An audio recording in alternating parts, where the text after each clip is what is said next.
Welcome back to You Can Understand Shakespeare, because the fact of the matter is, you can, my friend. All you gotta do is keep in mind the 3 Ps, that this is meant to be performed by actors, not necessarily read, but spoken aloud by people who know how to bring the written word to life. Also, keep in mind, they're not speaking normal English. It was weird at the time. It's because they're speaking poetry. And here's the thing about poetry is it's not incomprehensible, especially when you approach it as poetry. The last and final P is prior knowledge, with someone to fill you in on the background, to help you by pointing out some guideposts along the way. You can understand Shakespeare. And that's what I'm here to do with you. It's not meant to replace reading. It's not meant to be a summary, but something we can go through together. We are in Act 1, Scene 1 of A Midsummer Night's Dream. Enter Aegeus and his daughter Hermia, as well as 2 gentlemen, Lysander and Demetrius. So Aegeus walks in and says, "Happy be Theseus, our renowned duke." Anytime you see that apostrophe over the top of an E, they're adding an extra syllable. Our renowned duke instead of renowned duke. And then you might be counting these syllables, but that's actually 11. Here's the thing about iambic pentameter. You can kind of play fast and loose with it. You'll see that the next line, "Thanks, good Aegeus, what's the news with thee? And then full of vexation come I with complaint against my child, my daughter Hermia." That is all in iambic pentameter, that all has 10 syllables. This one doesn't. But that's because you can kind of break the rules a little bit so long as you know that the rules are there. So, regardless, he wishes Theseus to be happy. Part of it, because remember, we're at Theseus's wedding week. Theseus thanks him. "Thanks, good Aegeus. What's the news with thee?" Thee is just the informal mode of you. So by the Duke calling Aegeus thee, they're clearly good friends. He knows me, he's a nobleman. Aegeus says, "Full of vexation come I." That's just Yoda talk. That's called inverted syntax. I come full of vexation. Vexation is where you're all mixed and messed up. You're agitated. You're angry. "With complaint against my child, my daughter Hermia." You read that all as one sentence. You don't stop with complaint. "Full of vexation come I, with complaint against my child, my daughter Hermia." There's a break as he addresses someone else. "Stand forth, Demetrius." And that's a little bit of a stage note. So it tells Demetrius actor to step forth. Now he addresses Theseus again. "My noble lord, this man hath," that's just has, "hath my consent to marry her." "Stand forth, Lysander." "And, my gracious duke, this man," being Lysander, "hath bewitched the bosom of my child." Bosom being chest, being heart. He's bewitched her. He's made her fall in love. So we have the whole problem right here. Demetrius and Lysander are competing for Hermia. Hermia loves Lysander, but Demetrius is the one that her father has given consent for. It's a sort of an arranged marriage. So he says, then we see the break again as he starts chastising Lysander. Thou, Lysander, thou hast given her rhymes. You've given her poetry and interchanged love tokens. Love tokens are like, "Oh, take this as a token of my favor," like a handkerchief or a lock of hair or flowers or whatever. So they're clearly in love. "You've given her rhymes, interchanged love tokens with my child. Thou hast by moonlight at her window sung with feigning voice verses of feigning love." Feigning here is a pun. It's supposed to be deceitful or desiring, meaning feigning.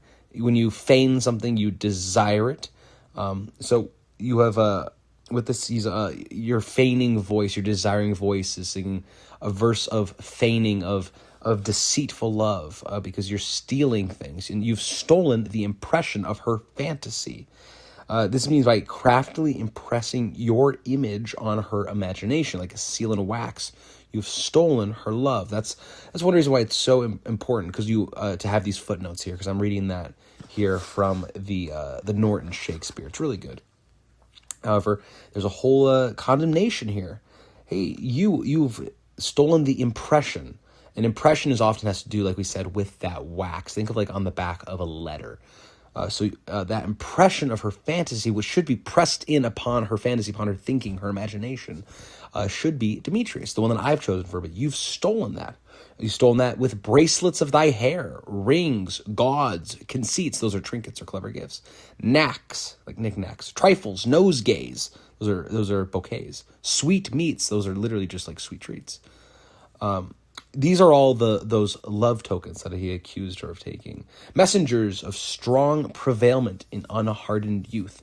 All of those tokens. This is one of those things where Shakespeare is kind of using a way that we don't normally speak of. Hey, you've stolen the impression of her fantasy with these trinkets, with bracelets of thy hair, with rings, gauds, conceits, knacks, trifles, nosegays, sweetmeats. And then all of these are messengers of strong prevailment, meaning persuasiveness, in unhardened youth. She's young. She's not hardened to the world. So all these messengers are going to steal her heart with cunning. Hast thou filched my daughter's heart? Filched means to steal. Turned her obedience, which is due to me, to stubborn harshness. So he's blaming Lysander. She's not obedient to me. She's actually stubborn and harsh against me. And Lysander, it is your fault. And he's now addressing Theseus again. And my gracious Duke, be it so she will not here before your grace consent to marry with Demetrius. I beg the ancient privilege of Athens, as she is mine. I may dispose of her, which shall be either to this gentleman or to her death, according to our law immediately provided in that case. So a little bit to unpack there. Be it so, she will not hear before your grace. Just means, be it so is just if. If it be so, she will not hear before your grace. That's just, he's a duke. Consent to marry Demetrius. I beg the ancient privilege of Athens. So the ancient privilege of Athens is that as she is mine, because I'm her father and she's not old enough to speak for herself, I may dispose of her. I may do what I wish with her, which means I'd either want to dispose of her to this gentleman or to her death, which is according to our law, which is immediately provided in that case, meaning that the father has the right to do this. Now, this is a crazy law. And there is this idea of agency. In fact, agency is throughout this entire play. I mean, if you look just right before earlier, Hippolyta, I wooed thee with my sword and won thy love, doing the injuries. You wonder if Hippolyta fell for Theseus because she's like, oh, here is a warrior who is my equal. Oh, I'm in love with that. Or if she quite literally has been taken away. And here, Aegeus says, like, I will force my daughter to marry the man that I've chosen for taking away her agency, or I will kill her. You gotta kind of wonder, hey, what's Demetrius's deal that Aegeus loves him so much? And what's up with Demetrius? He's like, yeah, this is a good deal. I want to be with a woman that chose me over not being killed. Theseus, he is the wise ruler. He goes to the source. What say you, Hermia? And what say you? That's just, again, inverted syntax. You have to learn to recognize that sometimes that's how Shakespeare speaks. Not instead of what do you say, Hermia, just what say you? Be advised, fair maid. So he's giving her advice. To you, your father should be as a god, one that composed your beauties. Yeah, and one to whom you are but as a form in wax, by him imprinted, and within his power to leave the figure or disfigure it. He's taking up that theme that Aegeus was talking about when he was chastising Lysander. He said, you have stolen the impression of her fantasy, what's pressed in upon. You think again back to wax. There's hot wax. You can push in an emblem upon it, and then it's stuck there. It's molded like that. So it's the idea that wax is a form that can be molded. And so Theseus says, like, hey, your father has composed your beauties. He fashioned your beauties. You're like a form in wax. They're kind of leaving the mother out of it, but as we can see, this isn't really the most feminist of societies, saying, hey, he gave you your form. He as your parent, he formed your beauty. You're like a form in wax that he has imprinted. So it's in his power as the one who has given you shape and form to leave the figure, to keep it as it is, or disfigure it. You can think of sort of that image from the book of Jeremiah in the Bible of the people that God has made as being clay in the hands of the potter. It's this idea that the maker of a piece of art can keep the art or destroy it. It's with his to do as he wishes. So Theseus doesn't really argue with Aegeus. He takes that law as account. Again, bonkers law, but this is a comedy. They want to get through it. They want to give us some conflict. So he tries to reason with her. Demetrius is a worthy gentleman. He's worthy of your love. He's a gentleman. He's of nobility. Hermia, there's that stubborn harshness. So is Lysander. And Theseus agrees in himself. He is a worthy gentleman. But in this kind, meaning like in this kind of way, wanting your father's voice, the other must be held the worthier. Wanting your father's voice, meaning that he is, if you are wanting of something, you are without it. he is wanting your father's voice. He is wanting your father's voice of approval, of his consent, or of his vote. So since he does not have that, Demetrius must be considered the worthier. Hermia said, I would my father looked, but with my eyes. I would means I wish. I would have it that my father looked, but with my eyes. That he could look out, but he does not have his eyes. He has my eyes. You see how you just start picking up on the way that people speak like this. Theseus counters, rather, your eyes must with his judgment look. And there's a lot really interesting stuff going on here. It's actually sort of a theme for this entire play, this idea of the things that act upon us. We're going to have a love potion that's applied to the eyes later that cause people to look at other people differently. In that sense, it's sort of an exploration of what are the forces that do impose upon us. Clearly not a father's stern command impresses down upon the form, but love. And we're asking to look with different eyes of love, to see what worthiness looks like. And all that's being introduced right here, just in the very first scene, and it's going to keep unfolding throughout the play. Hermia says, I do entreat your grace to pardon me. I'm asking your grace, that's your grace's way to appeal to the Duke, to pardon me, to forgive me. I know not by what power I am made bold. I don't know why I'm so bold, nor how it may concern my modesty in such a presence here to plead my thoughts. But I beseech, I ask your grace that I may know the worst that may befall me in this case, if I refuse to wed Demetrius. Theseus responds, either to die the death or to abjure forever the society of man, abjure, pull away from. So she'd go to be a nun. Therefore, fair Hermia, question your desires. Know of your youth. Know that you are young, but also, it also says here in the footnotes are great. Know of your youth means inquire of your youth. Examine well your blood standing in for passions, because we think of you're very passionate. Your blood is pumping. So know of your youth. Examine well your blood, whether, if you yield not to your father's choice, you can endure the livery of a nun. A livery is the habit, being that she would go to live in a convent. For I to be in a shady cloister mewed, to live a barren sister all your life. For I means like forever, and to be in a shady cloister. Shady means shut out from the sun, right? Cloister is where nuns live, and mewed means cage. It's a term for falconry. So it's just one of those things that as you read more and more Shakespeare, you see him using more and more falconers terms. Like to be mewed is to be caged. You'd live a barren sister all your life. You wouldn't have kids. Chanting faint hymns to the cold, fruitless moon.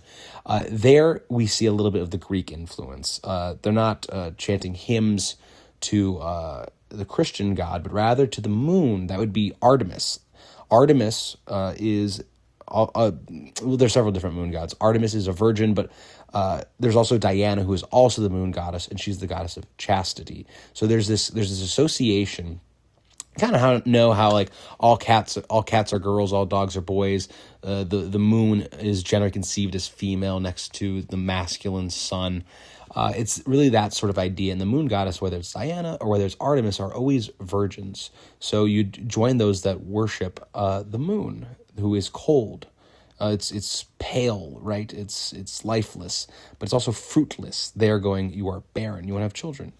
Thrice blessed they that master so their blood to undergo such maiden pilgrimage. So he does say, hey, those people that do that master their blood, that can master their passions so as to not do the marital deed, and that they undergo the maiden pilgrimage. A pilgrimage is walking through life as a virgin, as a maiden. But earthlier happy is the rose distilled. Happier here on earth is the rose distilled, means preserved in perfume, means preserved in her children. Then that which, withering on the virgin thorn, grows, lives, and dies in single blessedness. Remember, thrice blessed are those that master their blood. But those that have the rose distilled, the rose distills, it withers on the virgin thorn, it grows, it lives, it dies, and it is singly blessed, but it goes on in children. Hermia says, so I will grow, so live, so die, my lord, ere, meaning before ere I will yield, give up my virgin patent up. My right, the virgin patent is my right to remain a virgin. Before I yield my virgin patent up unto his lordship, whose unwished yoke my soul consents not to give it sovereignty. And so here there's more of those ideas of agency and sovereignty, right? He says a yoke is what binds two oxen together. So he says that yoke is not wished for because it becomes sort of a collar or a burden upon the back. My soul consents not to give sovereignty. Sovereignty is authority, rulership. She will not give him the sovereignty over her as husband. Theseus, he's a wise man. He says, take time, and by the next new moon, the sealing day betwixt my love and me, for everlasting bond of fellowship. So that's the day of their wedding. So he says, I'm going to give you 4 days. Upon that day, either prepare to die for disobedience to your father will, or else to wed Demetrius, as he would, as your father would want, or on Diana's altar to protest. For I, austerity and single life.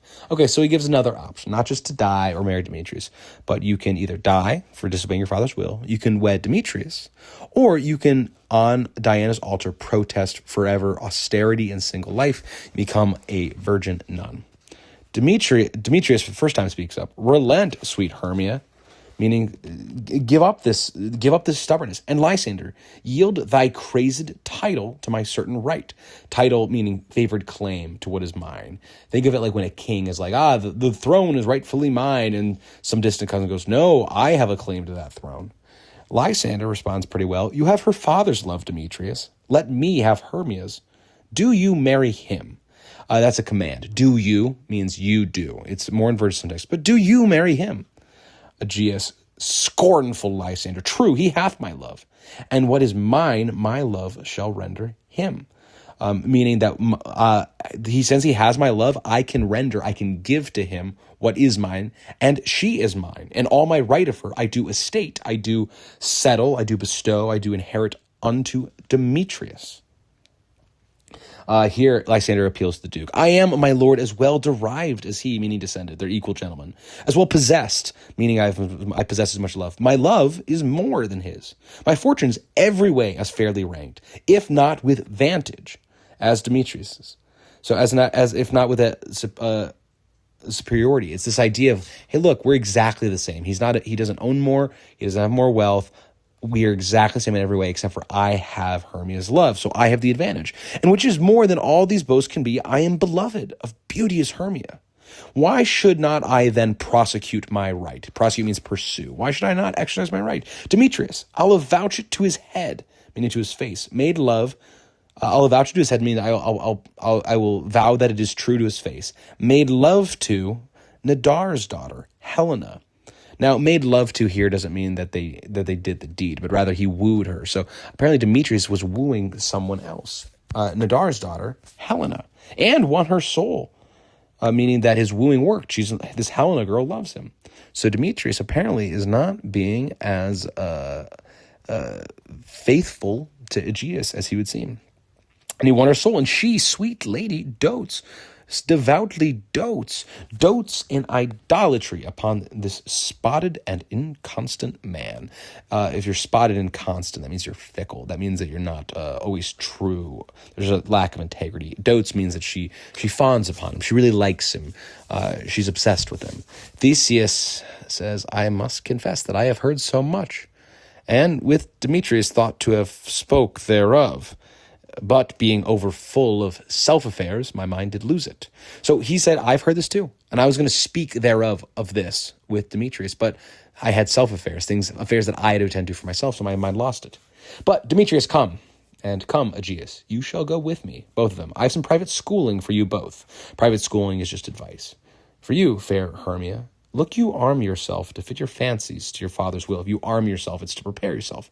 And fit your fancies, meaning your desires. Think about would you fancy a cup of tea? Would you like a cup of tea? I would look to it that you arm yourself to fit your fancies to your father's will. Or else the law of Athens yields you up, by which no means we may extenuate. We can't mitigate that to death or to a vow of single life. Come, my Hippolyta. What cheer, my love? Asking her what is the cause of her cheer. It could also be that there's another interpretation where Hippolyta sees a very similar situation. You can very much read Hippolyta and Hermia in terms of being very similar. They could be foils. They could be two sides of the same coin. It all depends on how you choose to interpret Hippolyta. She could be very dour, at which point asking, "What cheer, my love?" could be sort of a threat if Theseus sees this. He's the wise ruler, but you could also see him as a man who's saying, "Hey, come on, Hermia, don't live the single life and don't die. Wed Demetrius. Look, I have my bride that I've stolen on threat of death." So it all depends on how you actually want to show it. There's actually a lot of nuance here, which is one reason why when you're reading it, you lose a lot. You do need to have performers. So Demetrius and Aegeus, go along. I must employ you in some business against our nuptial. Against our nuptial means in preparation for. So I must employ you in some business against our nuptial and confer with you of something nearly that concerns yourself, of something that very closely concerns yourself. It's just some business they need to attend to. So this is a way they're going to continue talking, perhaps get some advice. Hey, I got some business. After all, I'm the Duke. I can't spend all my time talking about this little squabble. I've set my terms. I've given my ruling. Now let's go talk about my wedding. Aegeus says, with duty and desire, we follow you. And they all leave except for Lysander and Hermia, which is where we will pick it up next time, because there we will see how truly the course of true love has never run smooth. We will see you then. Thank you so much for listening.